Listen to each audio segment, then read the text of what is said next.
শুভ, শুভ ওঠো, এবারে কিন্তু অফিসে দেরি হয়ে যাবে। শুভ ওঠো ওঠো, কি হলো, ওঠো। আরো দুটো লুচি দাও না। শুভ এত খেও না। ওহ, এই তো খাবার বয়স বৌদি। দাও দাও দাও। এ কি, পেটের ওই বোতামটা গেল কোথায় বলো তো? আর বলো না, তাড়াতাড়ি জামা পরার সময় কোথায় যে পড়লো। বোতামের আর দোষ কি, যে হারে তোমার মধ্যপ্রদেশ বাড়ছে। তুমি আবার শুরু করলে তো বৌমা। বাবা রে, ও বাবা, শোন না, আজ বিকেলে মেয়ে দেখতে যেতে হবে, মনে আছে তো? তাড়াতাড়ি বাড়ি ফিরিস কিন্তু। হ্যাঁ মা, চলে আসবো। দুর্গা দুর্গা দুর্গা দুর্গা, ঠাকুর দেখো। আজকেও দেরি হয়ে গেল। এই শুভদা, আমরা সদ্য নতুন পিচ বানিয়েছি, ওর ওপর দিয়ে যেও না কিন্তু। কেন রে?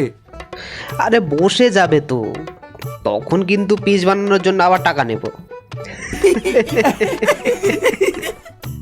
সর সর। ও শুভদা, এই পুরো মাঠটা এক চক্কর মেরে যাও না, তাহলে মাঠে আর রোলার টানতে হবে না।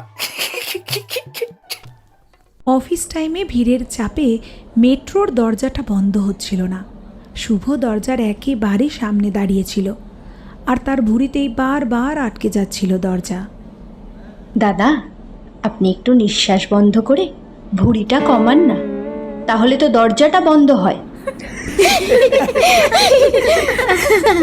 সে রুমাল দিয়ে মুখ মুছে একবার ঘড়িটা দেখে নিল।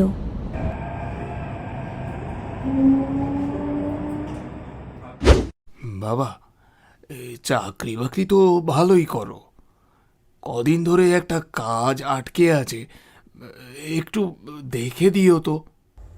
নিশ্চয়ই দেবে, ওকে একটা হোয়াটসঅ্যাপ করে দেবেন, আমি আপনাদের ওর নাম্বার সেন্ড করে দেব। বাঁচালে বাবা। খাও বাবা, ওটা নাও।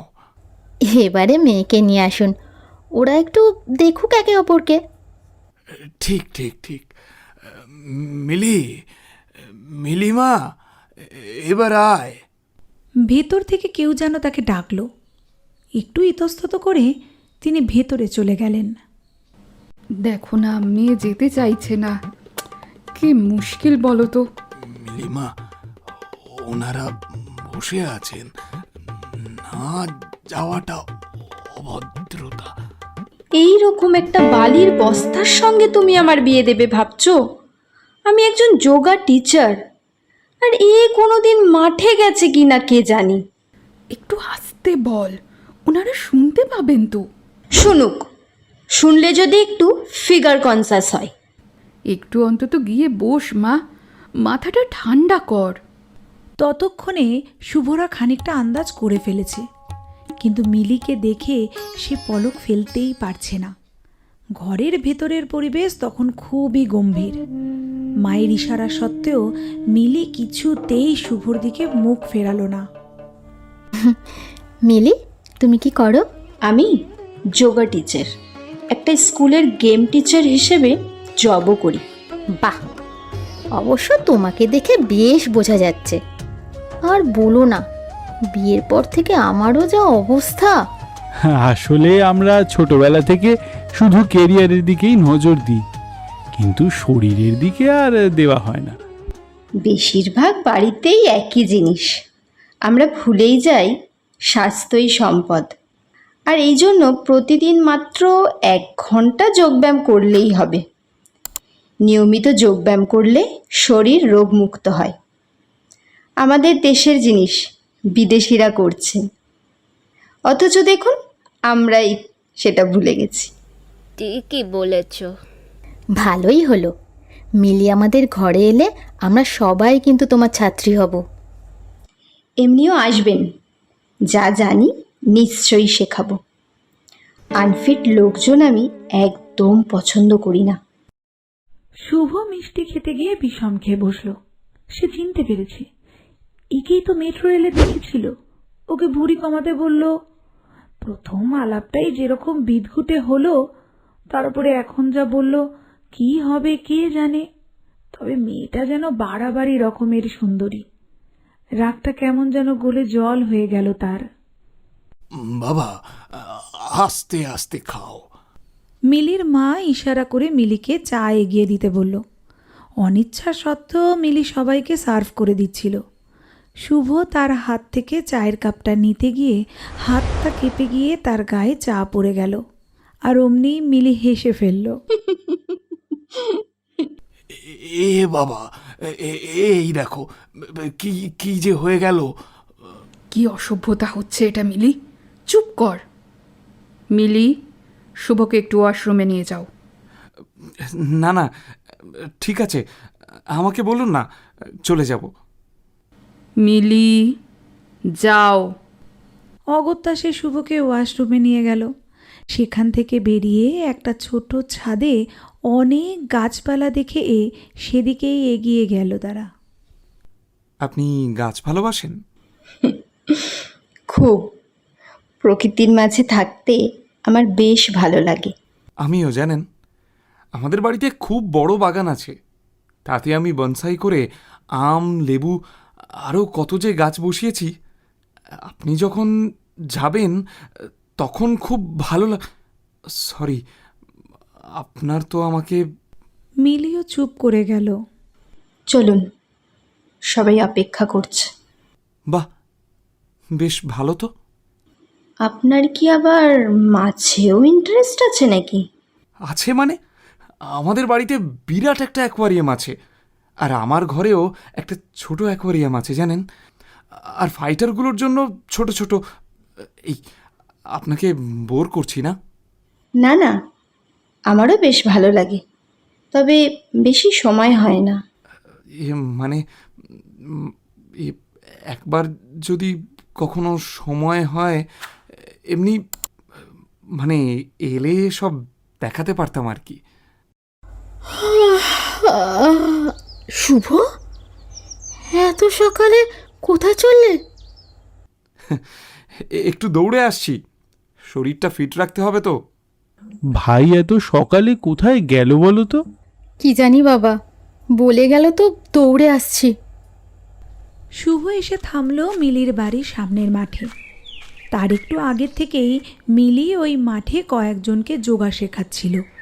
শুভ গুটি গুটি পায়ে এসে পেছনে দাঁড়িয়ে ওয়ার্কআউট শুরু করলো। তার ওয়ার্কআউট দেখে কয়েকটা মেয়ে গুজগুজ শুরু করলো।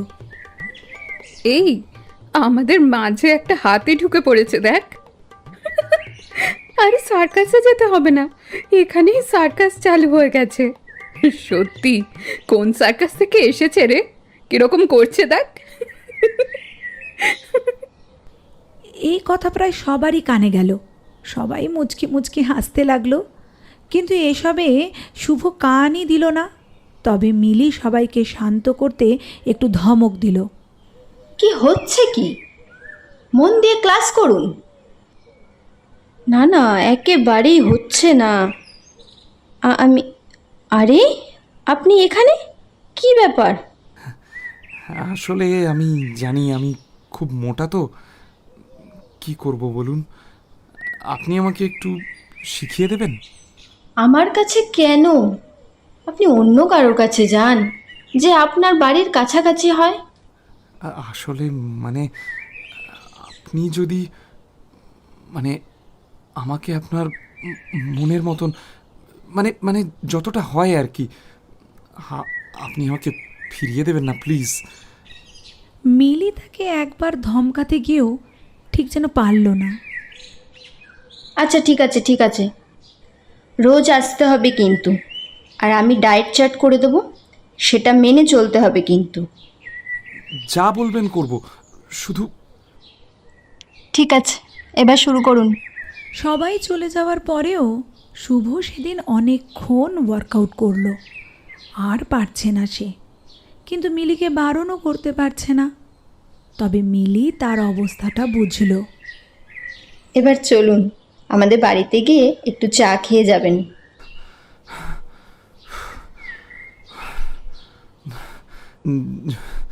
যদি কিছু মনে না করেন, বলছি আমার বাড়িতে গিয়ে চা খাবেন?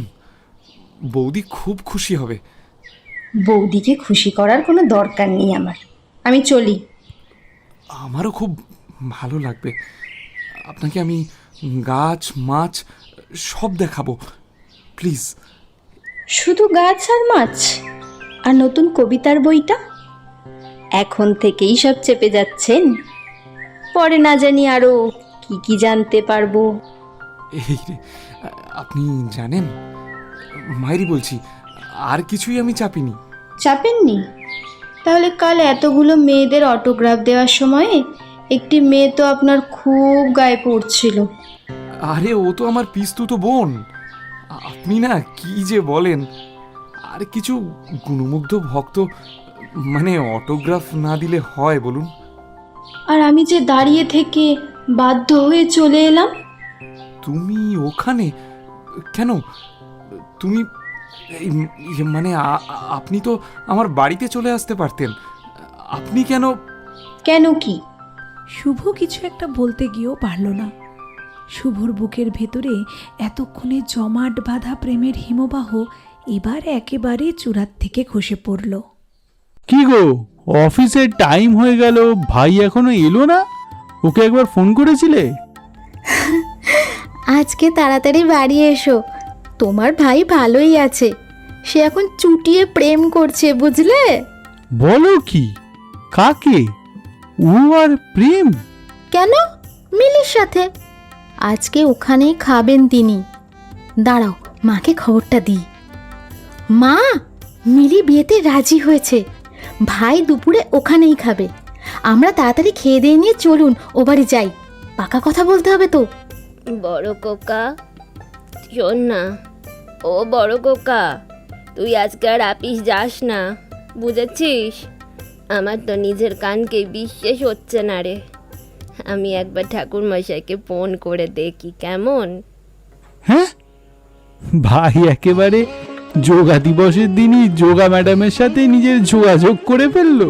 হ্যাঁ, বিয়ের পরে ভালোই যোগব্যায়াম হবে, কি বলো? সে আর বলতে।